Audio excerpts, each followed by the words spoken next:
Today I want to tell you a little about myself and about Torah Life Ministries. I am a Jewish believer in Yeshua, the one people call Jesus. And I say that often on the show. I say, Yeshua, the one people call Jesus, and people often say, what in the world do you mean? Is that the same? Is Yeshua the same as Jesus? And I say that because many people use the name Jesus today, but the name of our Messiah is Yeshua. And people say, well, that's his Hebrew name. I say, no, that is his name. And people say, well, Jesus is the English translation of Yeshua. And I say, well, no, it's not. If you translate Yeshua to English, you have Joshua. So where did we get the name Jesus from?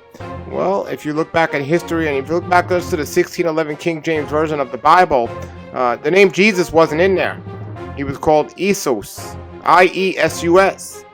And the letter J wasn't in the English language up to 200 years ago. So it's Iesus, and Iesus didn't even have any background or connection to Yeshua.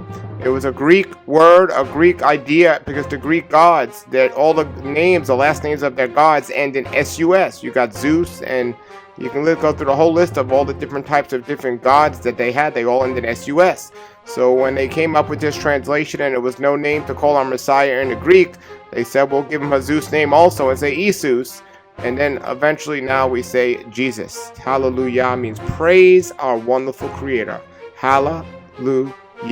We say it every day. We say his name all the time. Hallelujah. And that's his name. Yahweh is the name of our Creator. And Yeshua, it means Yahweh's salvation, or the salvation of Yahweh. You see, the names mean something in Hebrew.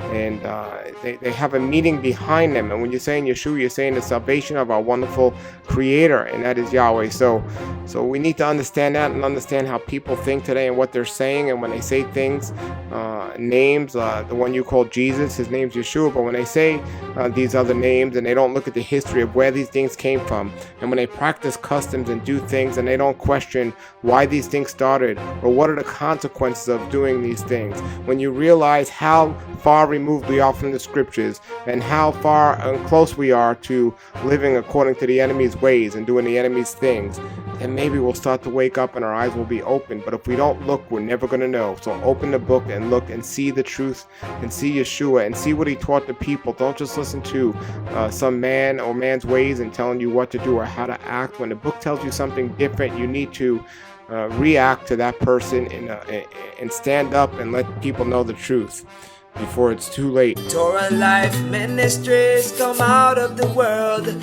Messiah people seek the truth.